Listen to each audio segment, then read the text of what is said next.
Le slip français est rentable pour la première fois de son histoire. On fait pas loin d'1 million d'euros de résultats nets positifs. Et le chiffre d'affaires a bondi de 16% à 21 millions d'euros en 2025.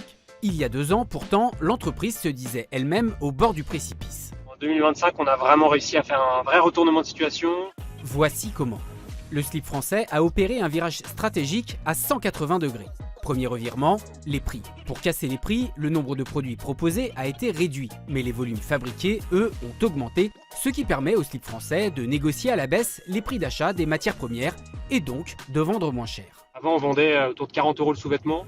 Lui, c'est Guillaume Gibaud, le fondateur du slip français, et on vous rassure, c'est pas lui qui conduisait pendant l'interview. Grâce à notre nouvelle usine, l'industrialisation, le changement de modèle, on arrive à vendre le sous-vêtement plutôt entre 15 et 20 euros. Deuxième revirement, la distribution.